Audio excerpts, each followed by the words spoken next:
How y'all doing? I'm Paul Ryan, your host of the Across the Cowboys podcast. If you're new to the show, thank you for joining us. And to our regular listeners, welcome back. With me, as always, is my co-host, the greatest co-host in the world, Mike The Pig Crum. Mike, how are you? Doing good, man. Doing good. I'm ready for the playoffs, man. I just want to get through this game and let's get whatever it is, 5, 2, 1 seed, whatever we end up being. I just want to get to the playoffs. You know, as soon as I said the greatest co-host in the world, I thought in my head I should have said maybe the best babysitter in the world or the skinniest co-host in the world. Because yeah, I know you've lost some pounds, Mike. You're looking pretty good, friend. Thank you. 10 out, but I got 15 more to go to get to my to where I was before I started working again.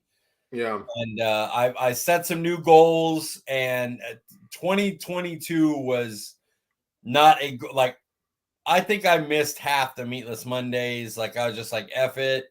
And I just didn't do a good job. And I'm not going to let that happen this time. I'm gonna stick to my stuff, and I added some new stuff and I adjusted, and I think I hit the right spot. And then I'm down 5 days of reset. I'm down 10 pounds.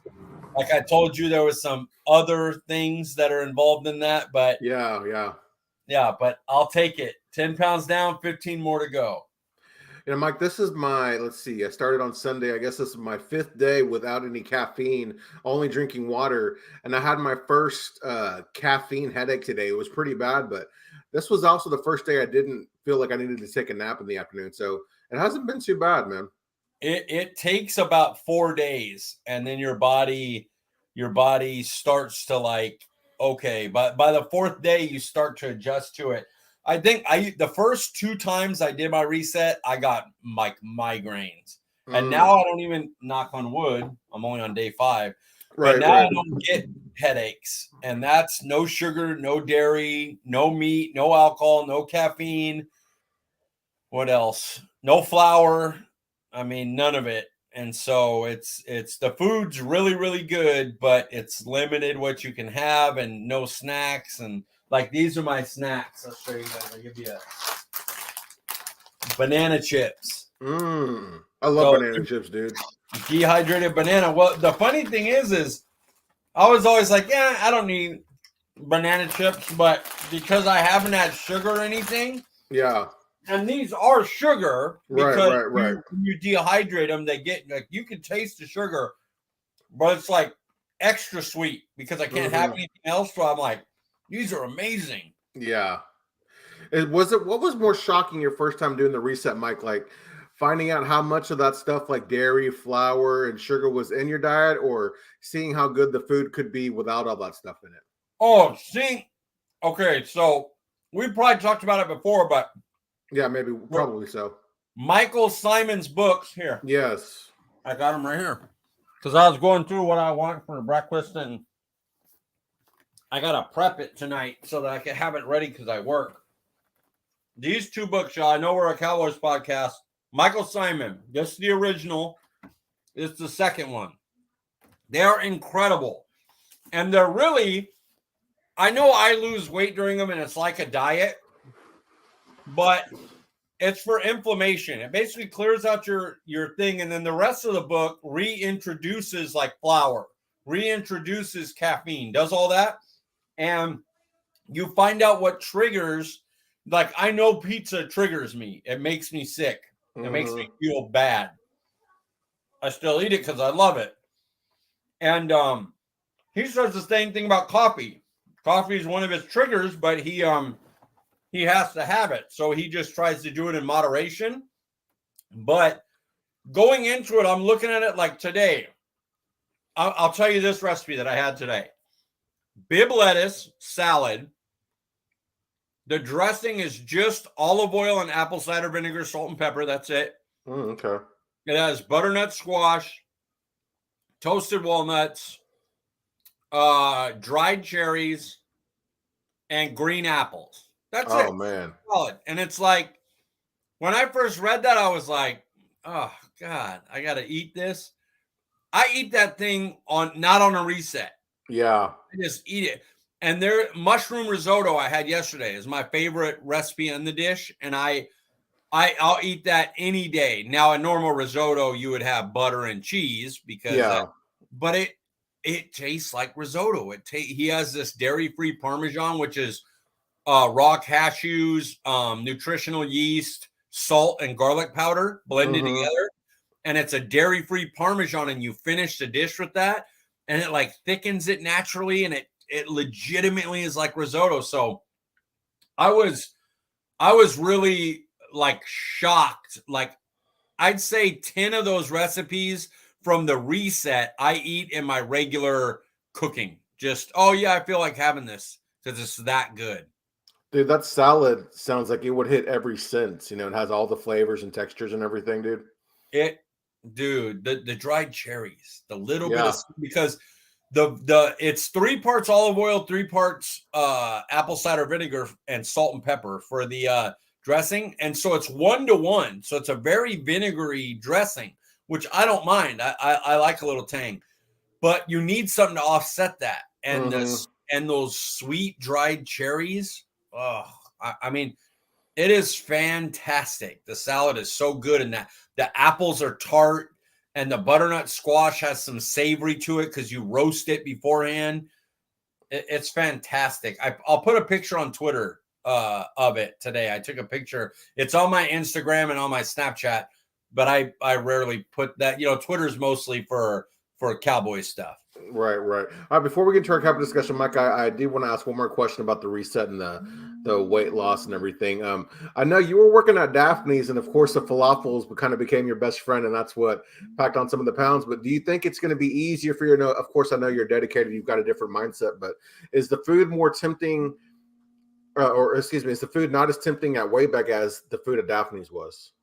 That's correct. And the thing is, I love the food at Wayback, like burgers and onion rings, but I've got the one thing I will say I'm very disciplined on is I don't eat much fast food. And so it's a better quality. It's cooked to order, but it's still burgers, fries, you know, exactly. Shake, yeah. Which I don't really, it's just not my thing. You know, that used to be 20 years ago. It's all I ate. Right. I'd have been 400 pounds at Wayback. But now, you know, I sit there and like, I'll have an onion ring every once in a while, but I don't really like crave that anymore. Even making it like a cheesy is the cheesesteaks there. So good. Like, but I just don't, it's not something I'm like, oh, I got to have this every day. It's something I honestly would probably have it once a month, maybe twice.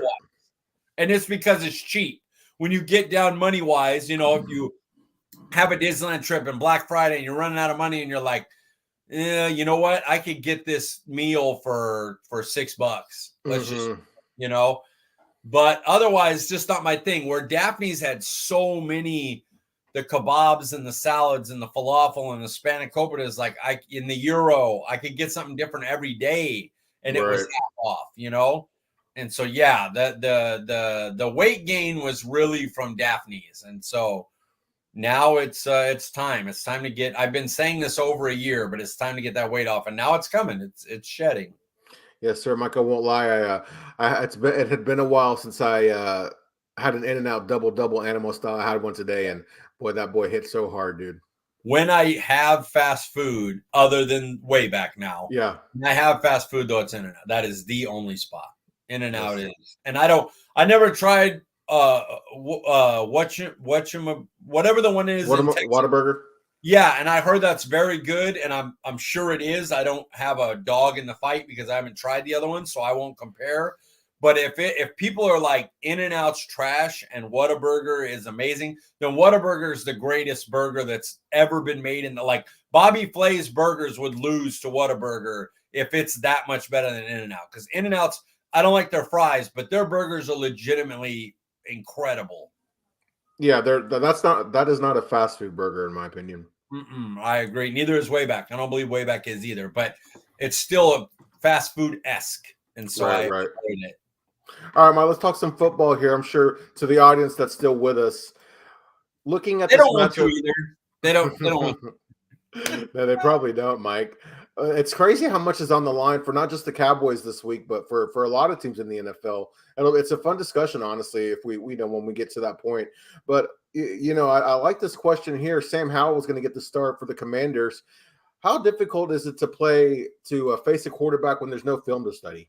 It's, I've been telling everybody after the Gardner Minshew game, everybody, went, oh man, this defense, this, that. I'm like, they had to do one of the hardest things there is to do in a game. Like, you have no tape of what they're going to run with that QB. Minshew's been around. So, like, okay, he's not great at these throws. He's better at these. Let's make him do this and that. But you haven't seen any formations in Philadelphia that year of what they're going to do with this team, with A.J. Brown and everything with him. So there's no way to dictate that because you don't know, like, where it's coming from. You don't know what sets, and how to do that. Just look at I even have proof of this phenomenon. Okay, Minshew versus Dallas. We had no tape on him from this year. San Francisco versus Sudfeld, the Raider game just last week. They put up 30-plus points on the Niners defense. Yeah, Jared Stidham. Playing. Yeah. New Jersey or New York Jets, Mike White. Check his first game and part of his second, and then watch afterwards and see what he tape. Gardner Minshew's second game, he was awful. People were like, where's Jalen Hurts? Please, God, we can't win a game without him. The first game, everybody was like, if the defense would have done their job, How about Brock Purdy with the 49ers? Just last week, they had all backups in, and Tennessee's quarterback played pretty well with basically nobody playing around him, and he did well. Like, there's countless things of when this week with those three wide receivers, the Commanders quarterback's gonna put some yards up because we don't know what to expect out of what sets, out of, is he going to run shotgun? Are they going to run triple option? They have no idea. They have to do it on the fly. So, expect Howell to have a decent game. Yeah, you touched on it a bit there with talking about Josh Dobbs last week against us. We saw in the first half, I mean, he was making plays. He was making some good throws. He was getting drives going. But we saw in the second half, once we got an idea of what he was going to do, the turnover started to come out. But yeah, like you said, Mike, it's when you don't have film on a guy, it's you have nothing to study, and it's unpredictable because you have no idea what they're going to do. Most of the players on the team, but you don't know what kind of offense they're going to run with the person leading the offense. Yeah, you just have no idea. Gardner Minshew was the same thing. They didn't even have to punt. It's just we had two corners. We had a safety and a corner take away interceptions from the receiver, and we had one fumbled snap and one handoff that got knocked out of the guy's hands. Like, other than that, they didn't stop Eagles, and Eagles are a really good team, but that's the point. When you have, why do I think we'll end up beating, not to get ahead of ourselves, but why are we beating these teams? And I believe we'll beat Howell is because they're not as good. But why were, Eagles a 3rd and 30 conversion away from beating us with Gardner Minshew? Because it's hard. It's hard to get people when you have no tape on them. You have no idea what they're going to do. A Jarrett Stidham-led Raiders team took the San Francisco 49ers to overtime. I mean, if that doesn't say something, then... And it wasn't 7-10, like the Raiders just shut down Brock Purdy. Yeah. Purdy and Sudfeld were killing the defenses. The Niners defense was getting killed by Sudfeld. Like, yeah, it's hard. Yeah, that was one of the crazier performances from week 17 for sure, because I was writing on my fantasy article. I had Devontae Adams as somebody who I thought would finish outside the top 12 for the week in fantasy. He was the second overall receiver that week. With you just don't know what to expect from these guys. Yeah, you don't, and so it's hard to, especially with a guy like Devontae Adams. He's such a stud. Okay, what's going to happen? So that's difficult. The end of the year is always difficult on fantasy. Mike, this week is, as I alluded to earlier, that this is a pretty exciting week. But when you look at this game, would a loss be as damaging as a win would be helpful, do you think? I think a loss would probably be worse, just because for Dallas, you have stuff to play for. Like, you're playing for the number 1 seed. Now, we don't expect that to happen, We don't expect Arizona to beat, the San Francisco 49ers, but stuff like that happens all the time, especially at the end of the year when you're gearing up for playoffs or teams are wanting to go home or a guy's, coaching for his job or players are playing for their jobs next year. Like, if you go in just thinking the Eagles are going to roll over the Giants and the Niners going to roll over Arizona and they both lose and then you lose and you blow a chance at the 1 seed, Yeah. that could be a one and done situation. Right. That could break your team. Yeah, I would imagine you lose this game, then you lose your chance of the division, obviously. Kind of heading into the playoffs, you've got that cloud over you, man. You don't want that. No, especially if those teams had lost. You would be devastated. God, yeah. Absolutely. You this was an interesting question here because we know FedEx Stadium itself is a place that gets often talked bad about, but the field, I haven't heard a lot about that. You seem to have maybe some possible injury concerns there with the FedEx Stadium field, Mike. Look up. The field is it's one of the worst in football, in sports. It's terrible. I'm terrified of it. I am truly, like, people were basically like, forget the 1 seed and the chance of the division. Those teams probably won't lose. Don't risk your players on FedEx Field. That's what people were saying. And word is now that it's supposed to rain. Oh Lord. So like the only real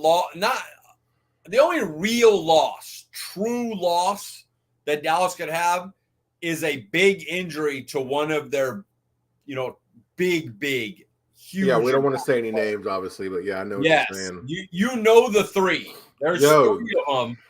Right. And if there was an injury to any of them, the season's basically over. And so, yeah, I'm terrified of FedEx Field.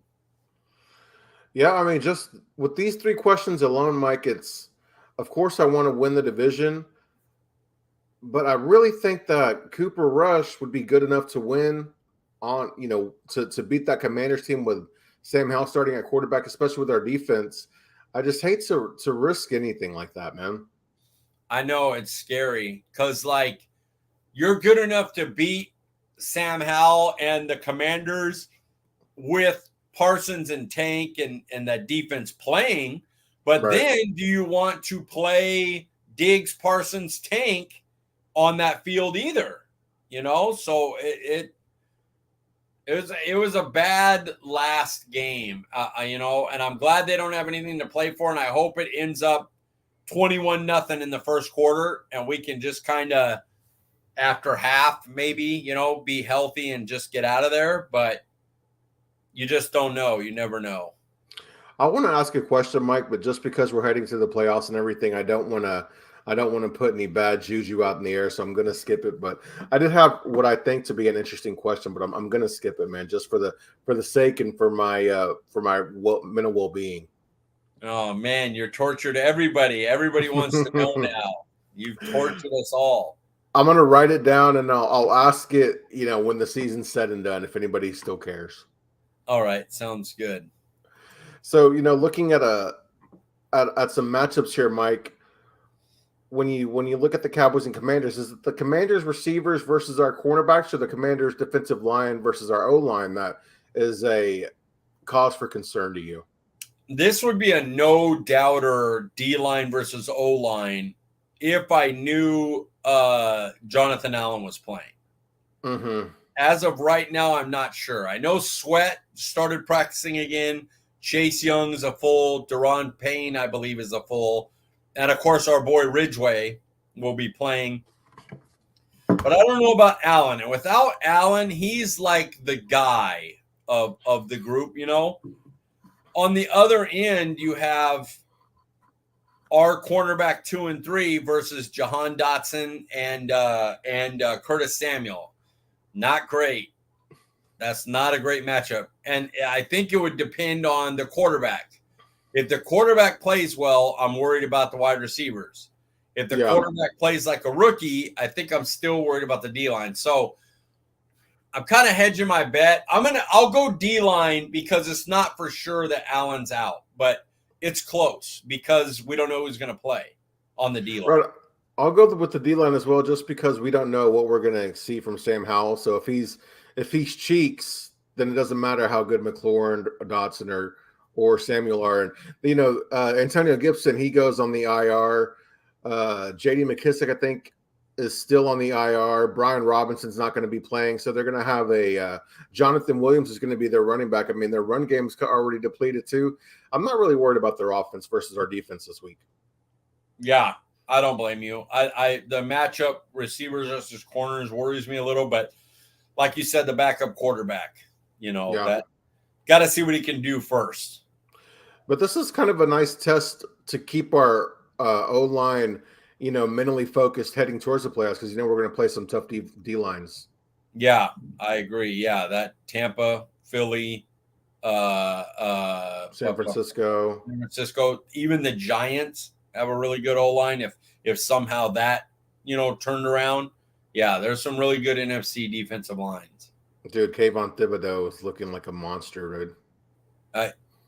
Jermaine Johnson was my favorite pass rusher in the draft. But Kayvon Thibodeau, man, I honestly thought he was going to fall. And I was like, this is going to be one of those ones like Jonathan Allen, where Jonathan Allen was a top 5 guy that fell to 17 because of an injury thing.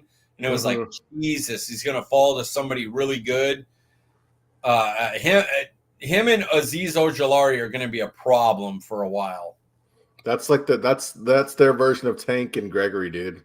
It really is. And they have Leonard Williams inside and Dexter Lawrence, I think, is their leading sack guy, which is crazy because he's like a run stopping one technique. And he's gone crazy with sacks. Well, Ojulari and Thibodeau, they were out for a good portion of the season, so that's probably why. Yeah, that is. But I mean, it's not like he had he led the team with 6. He has 13 or something. Oh, yeah. It's insane. Yeah.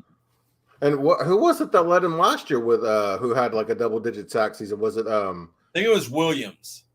Okay, yeah, Leonard Williams, yeah. I believe. That's a nasty front, dude. Man, it's nasty. And the thing is, they built up those fronts on our divisions because of how great our O-line is. And now our O-line's not elite anymore, and it's just beating up our their D-lines are beating us up. Hey, man, but Tyler Smith, Zach Martin, and Terrence Steele, dude, that was something, dude, while it was healthy. Not bad. I'm wondering if they're going to give another year to Tyron, too. Interested in that. Absolutely. There's something to discuss in the offseason for sure. So, Mike, when you look at this game, there's got to be a point where, I don't know, you don't want to focus on what Philly's doing, but you've got you feel comfortable enough to sit your starters. At what point would you do that? Once one of those 2 games are in hand. So if you've got the game in hand and you're good and you're in the third quarter, sit them. If you look up and Philly's up 21-0 in the second, bye-bye, sit them. Yeah, that's my opinion. That simple, that easy. The minute it looks like one of those games is over, go get them out. How would you feel? We go into halftime. We've got a 10-point lead. Is that a big enough lead for you? No. Because your defense, you're leaving your defense out there if that's the case, and you need your offense to play and keep drives so that you don't kill your defensive players. Yeah. Good points there, because we really don't have the depth on defense. No, we do. We can't lose anybody. We need LVE and Hankins back immediately. So, Mike, we've talked a lot about what's on the line here, and one of those things being back-to-back division titles for the first time in at least 30 years. How important is that for this team and coaching staff, do you think, to win back-to-back division titles? What's crazy is it should be enormously. They haven't done it since 95, 96, bro. 95, almost 30 years, never getting back-to-back. I think it was back-to-back division wins and 12. The last time we won 12 games back-to-back was 95, 96. So that should be a big credit to Mike McCarthy, especially when your starter went down when you were 0-1 and you missed your starter for 5 weeks. Yes. To survive, and you were playing at the time, you were looking up and you're playing the Bengals, the Rams, The Eagles, Giants, the Eagles. and you're sitting there going, okay, ooh, but they survived it. But to be honest, if they go into Tampa Bay and lose, or Green Bay comes into their house and beats them, nobody's going to care. It's going to mean zilch. So it should mean a lot, but without the playoff success, I don't think it'll mean much. Man, I hate that because, you can't not be impressed by what McCarthy's done in his short time here. McCarthy should not be fired.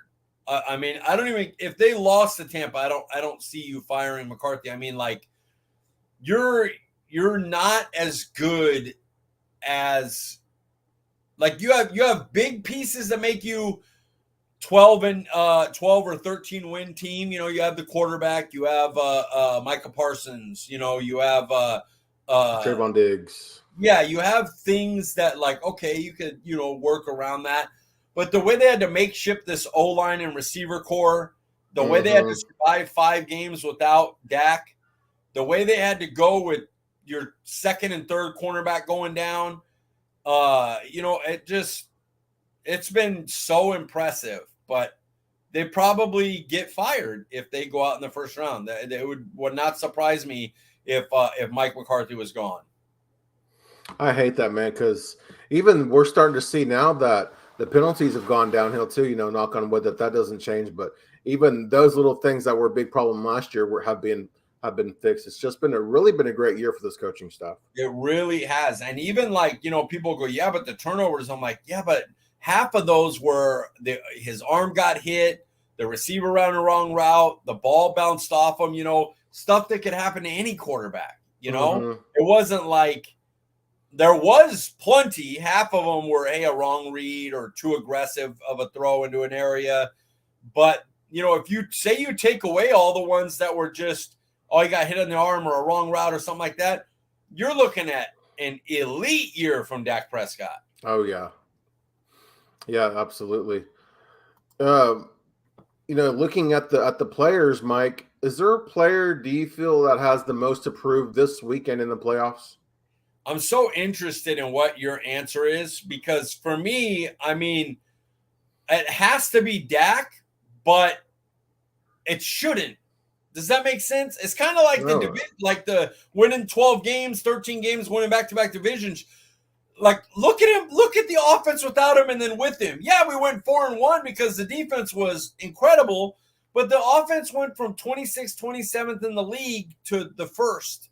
Like, it just crushed. Like, he's dominating third downs. He's one of the best passers in the red zone, where it's supposed to be like tighter windows and tougher. He's elite in the red zone. They're killing in the red zone this year. And it was a weakness 2 years ago. A weakness, not like, oh, they're okay. Like, they were bad in the red zone. And now they're one of the top teams. Yeah, they're beasts. So it sucks that it has to be, but it has to be Dak Prescott, because he just we haven't had a lot of playoff success with him as quarterback. And so even though he's played well, in most of the games, it's still the fact that he's going to get that scrutiny. And so that's the guy for me. Yeah, he doesn't have to prove anything to me. I know he doesn't have to prove anything to you, Mike, but it's Dak because of the contract, the deal with Jordan, just being the Cowboys quarterback. And of course, you think about the lack of success for the Cowboys in the playoffs. And I mean, this guy's just been getting scrutinized his entire career. So he has something to prove, but it's not I don't think it really is. It's to some of the quote unquote fans, but more so to media. And I'm sure he feels like he has to prove something to himself, because he hears the whispers, he hears the talks. Of course, he does his best to tune it out and ignore it and not let it, affect him. But I think he wants to prove it to himself that he is a Super Bowl winning quarterback. Well, just imagine, forget winning the Super Bowl. Just imagine if they beat Tampa, and that's going to be an offense has to beat them, because we're not going to be able to cover them the whole game. So that one, and then you go into San Francisco and you beat that defense, and then you walk into Philly and beat them, and then you lose to Kansas City or Buffalo in the Super Bowl, right? But it changes the whole narrative, because now you got nothing on him. He took your team to a Super Bowl through at Brady, at Niners defense, at Philadelphia Eagles. If he does that, like even if it came down to, we'd be pissed because it's the rivals. But if they lost to Philly in the NFC Championship game, but he beat Tampa Bay and Niners on the road, you wouldn't have anything to say to him.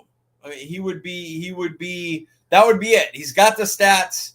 He's got the regular season success. Now we'd have postseason, a solid postseason run. You'd have nothing on him. Yes, sir. And Mike, our guy Frankie Kenneth, he wants to wish us a happy belated New Year's. Frankie, man, we appreciate you, brother. It's been a while. I haven't talked to you in a while. Yeah, I love you, Frankie. Good to talk to you. Sir.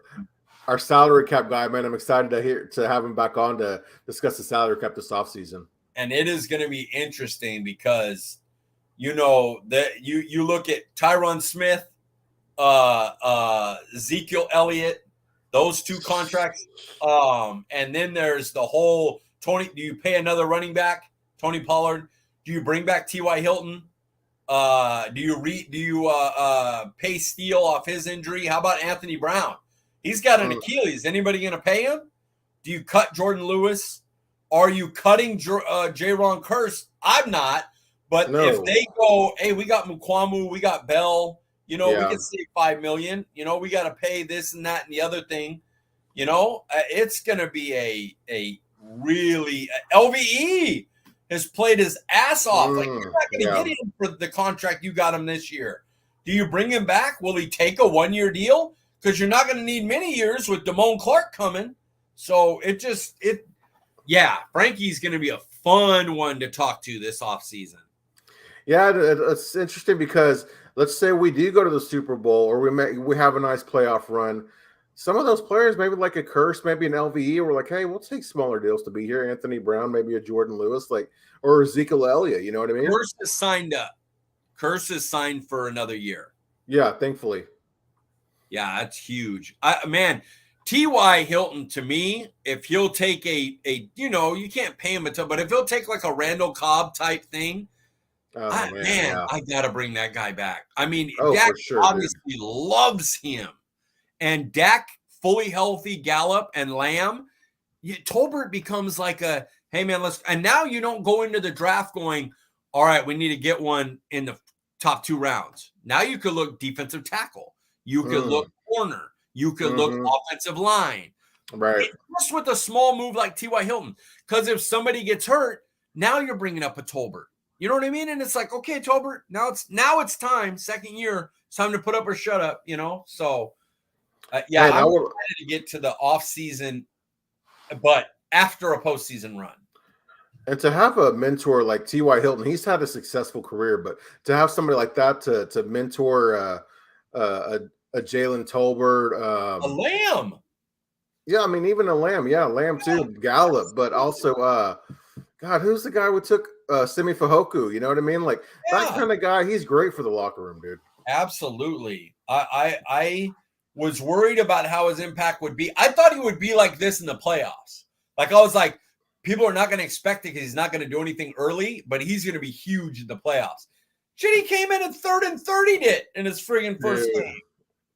One of the greatest plays in Cowboys history, in my opinion, dude. Yes, it was one of those. It was one of those.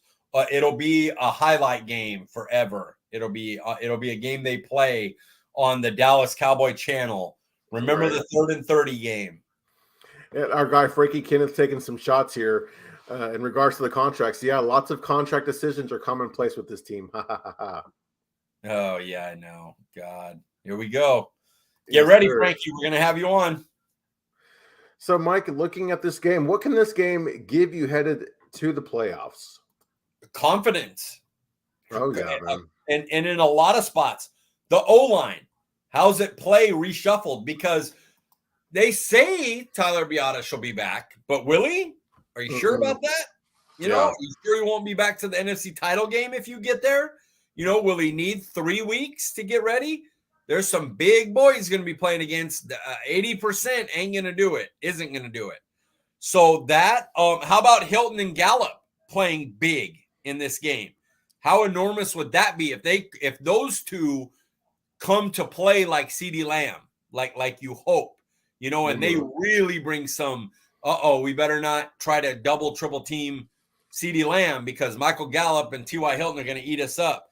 How about if our second and third corners, Deron Bland and Nashawn Wright, or if Kelvin Joseph gets back in there for some reason, or the Alexander kid, if they're able to go in and play up with Dotson and Samuel, big time, and then if the D line can't find a pass rush against the Commanders' O line, worrisome. So you got to get your confidence up with that pass rush. So yeah, they're confidence in a lot of things. Lakers are up 9-2. Wow, what a start!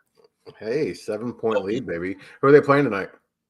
Hawks. They'll find a way to blow it. They're terrible.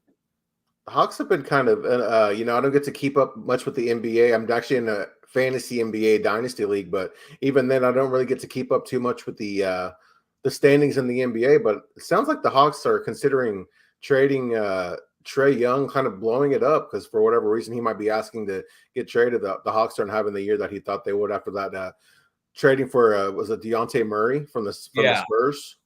I wouldn't blame him. I mean, why would you want to stay in Atlanta? They haven't shown anything in how long? Like, I don't blame him. So my team stinks, so I don't really care. The Lakers are terrible. Anthony Davis can never be when he was the MVP, I'm like, trade him. And my other Laker fans are like, for what? I'm like, for a first round pick. And they're like, that's it for Anthony Davis. He's gonna be nothing real soon. And 2 games later, injured and has been out for like whatever weeks. I'm like, yeah, that's what happens. That's what he is. He's great for 20 games. He's good for another 30. He plays 50 games and he's out. Let's do talking Lakers. It sounds like I saw on Twitter that LeBron has like a live interview on ESPN tonight. Sound like he was going to make an announcement or something. Or I got to be honest with you, Paul. If it wasn't for the fact that we're on the pod and I just need something on with the sound off, I wouldn't even have the Laker game on. I barely watch him. I'd rather watch Luka, and I barely watch Luka. Dude, they got waxed last night by the Celtics, bro. Yeah, the Celtics are probably the best team in the league. So yeah, they're really good. Yeah, but back to the discussion here, Mike. What can this game give you headed into the playoffs? I think you answered that perfectly. Confidence. I would love nothing more, man. I think Gallup, out of everybody, needs to have a big game, dude. I would love for Gallup and T.Y. to combine for 3 touchdowns. Gallup gets one on a deep ball. He gets one in the red zone. T.Y. Hilton gets one, in the red zone. And you just go in like, let's go. Because you already know what Schultz and Lamb are going to do. You already know. Yeah. So to build that up would be so great. Oh, even, man, think about Nashawn Wright if he had a good game, or Kelvin Joseph. I mean, God, that'd be fantastic, dude. Yeah. Yep. But we're gonna need it, man. We're coming up against the good teams. Yeah. So, Mike, a couple weeks ago, I had kind of laid out a path. You actually, when you were talking about, who has something to prove, you're talking about Dak and the path taken to the playoffs. We had discussed that a couple of weeks ago, and when I mentioned that, it was Tampa Bay, San Francisco, and Philly. Another path that you laid out here is Green Bay, Philly, San Francisco. Of those 2 paths, which one do you prefer? I want the home games. Now, I left this open-ended because I didn't make it like, well, what's the easiest way to get to the Super Bowl? Or would you rather like win it the hard way? Exactly, yeah. So I left it open-ended when I did the question.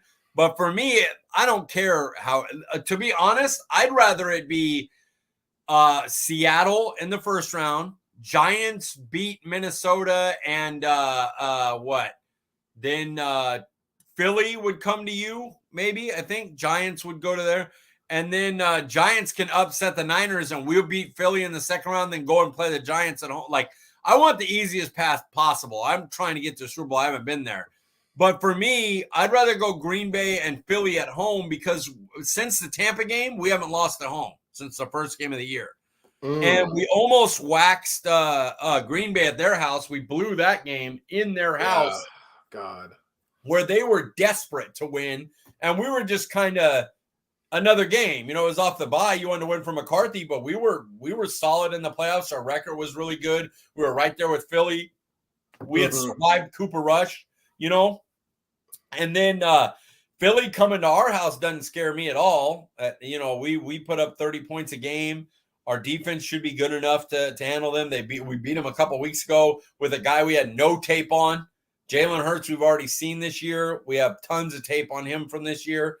And then San Francisco would be tough, but both paths are at San Francisco. So, give me the 2 home games instead of the 2 road games. Yeah, I like that, Mike. Either path is fine for me.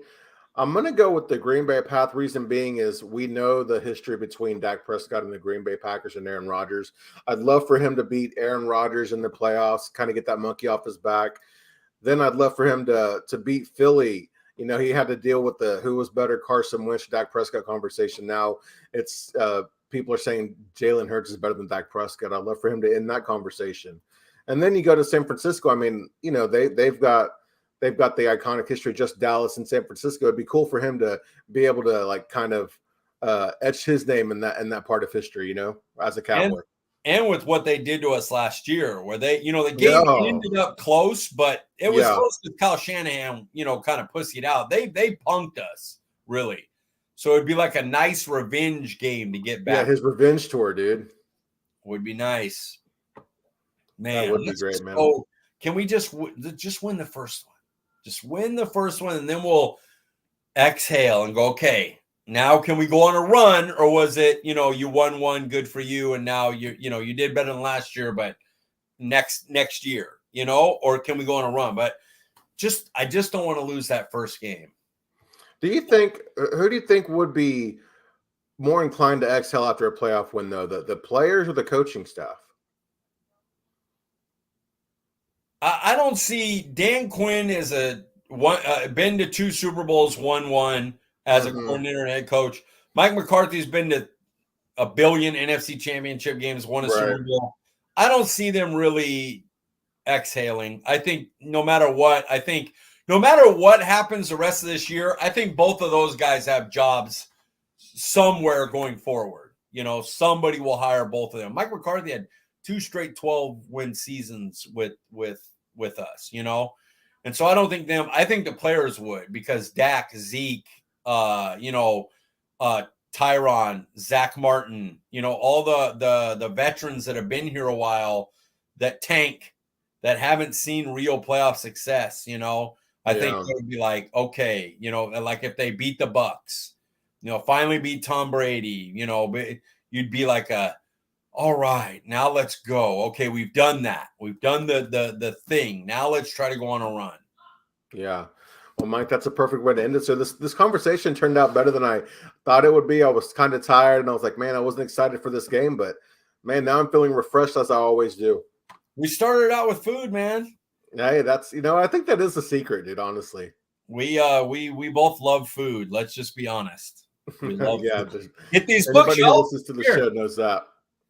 Michael Simon, the GOAT, guy's a beast of a. It will blow your mind. I guarantee you get that.